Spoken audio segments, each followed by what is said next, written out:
In the following interview, I spoke with Lisa Wolfe. Lisa Wolfe is a certified mind and body expert. She is also a life coach, and she also enjoys physical fitness as well as teaches physical fitness. She has been actively involved with NAMI New York State by instructing a fitness course as well as participating in the Off the Mask event. In our conversation, she discusses what health and life coaching is, how it impacts mental health, her own experience with mental health, and family experience with substance abuse, as well as benefits of physical fitness. Hi, my name is Lisa O'Donnell Wolfe, and I'm actually a certified health and life coach.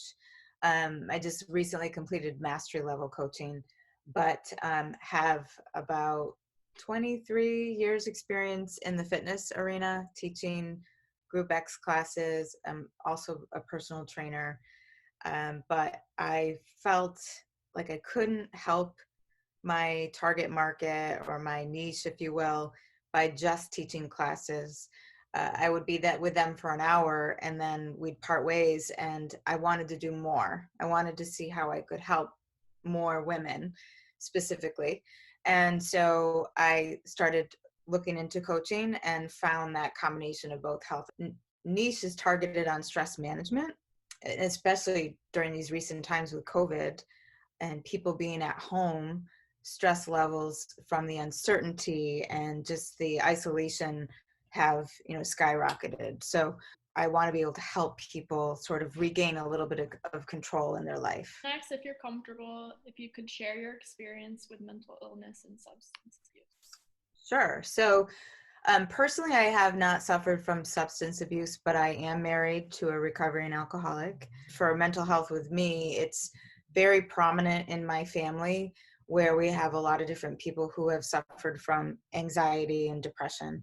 And when I was in high school, which was back in the 80s, it was almost like you just didn't talk about it. You didn't talk about feeling down, feeling depressed. And looking back, I honestly feel that, and usually there's an event that triggers it, but for me, my whole childhood, I just remember always feeling down and anxious and a lot of those different feelings. And it wasn't until my late 20s that I was diagnosed with, then it was dysthymic disorder, which is pretty much, you have no, your emotions are kind of like this. There's no high and low, like say someone with bipolar. And, I am on an antidepressant. I've been on it for a long time, but I don't use it as a crutch. That's why I am so active, taking classes, teaching classes. And when I mean active, physically active, because it really saved my life, I think. And sometimes people go, really? That's a little dramatic, but it's true, because the endorphins and the benefits of exercise and just having that time to release the anxiety and the stress really helps me manage it in other ways outside of just medicine. In terms of substance abuse, when I met my husband, we weren't married obviously yet, and it took a little while for me to realize that something was wrong. And I had a discussion with his mom and found out that yes, he was an alcoholic. I probably met him at the start of his decline. It just got worse and worse, and I couldn't not support him. It was like, this person is sick, and you hear people often say, well, they should just stop. They just need to stop drinking, or they need to stop taking drugs. And what I think a lot of people don't understand is sometimes they physically cannot. If they do, they could die. And thankfully, when my husband was at his rock bottom, my mother-in-law and his aunt came to his house. He was living up north, and actually put him in the car and brought him to his final rehab. He had already been there 6 other times at some various other ones, and they didn't work. But I think he knew that if he did not take this seriously and get better, that he was going to die. and he was on the way. The doctor had said, if you continue, you're not going to be here for much longer.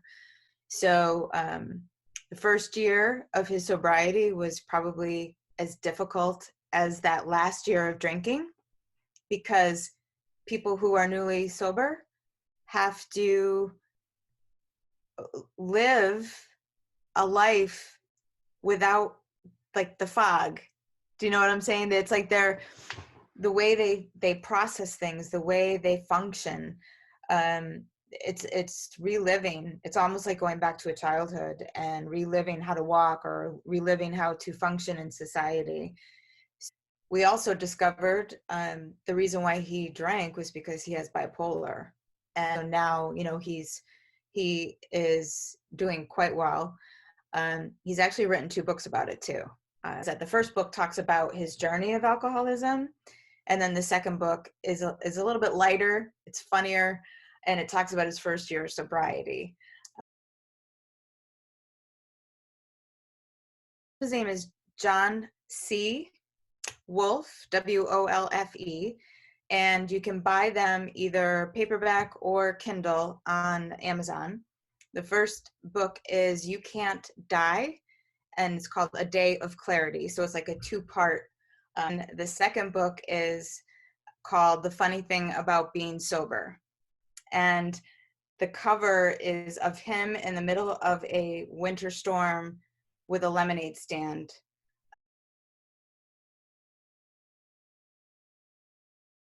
Being a life and a health coach, sometimes people think that a life coach, there is a fine line sometimes, depending on the level of education that someone has had or experience.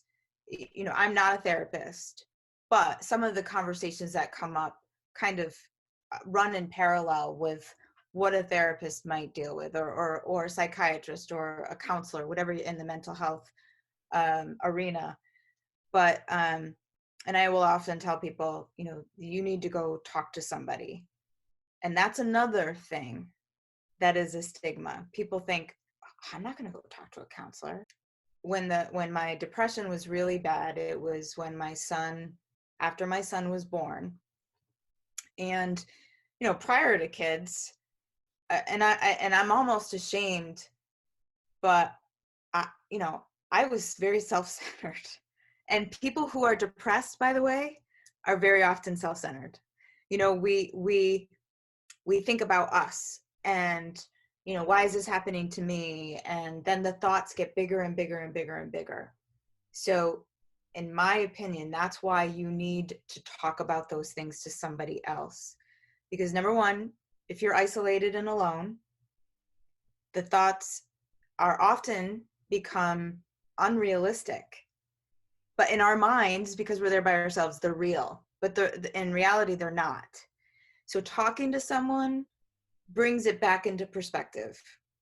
And that's what I did I went when I was 17, and I stayed with the same counselor for quite a few years. Then when getting back to when my son was born, I became very depressed because my first husband, still his priorities were still hanging out with his friends. A lot of people have these same issues. He wanted to go out, he didn't, and I was taking care of my son basically by myself. And I asked him I said, I have to go to counseling. I went to counseling. I asked him to come with me, and he wouldn't. But it was great for me. And it actually solidified my decision to say, I can't be in this marriage anymore. The stress was through the roof because I was also, director at the company. I wanted to be part of, my career was going up. I was going up the chain of command, if you will.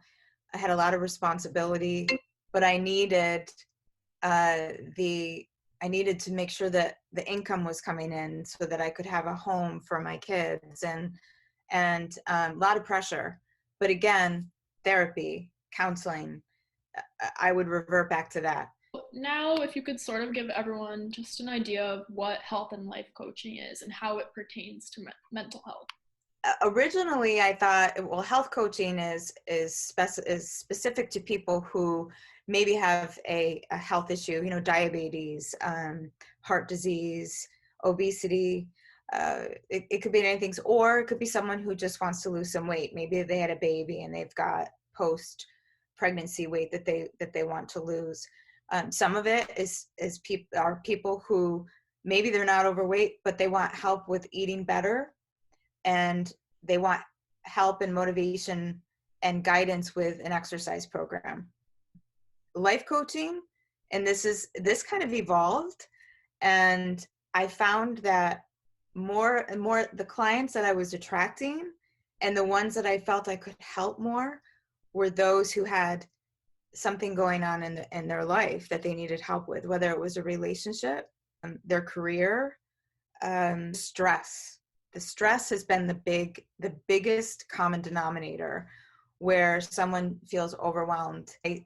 My typical person who comes to me is a working businesswoman or working mom who, just does not put herself first, is very much overwhelmed. And I help them learn how to put themselves first without feeling guilty. And stress very often leads to depression, to anxiety. And I want to help people before it gets that far. It really is a mental commitment to honoring yourself. And that's my role. And then I give them tips and tools, guided meditation, productivity and time management skills, how to set boundaries, how to say no without feeling bad, things like that to help people just live a happier but manageable levels of stress in their life. You mentioned some of the people you work with. If you could share maybe like one or two examples of clients you worked with and like the improvements or changes you saw and sort of how that person got there.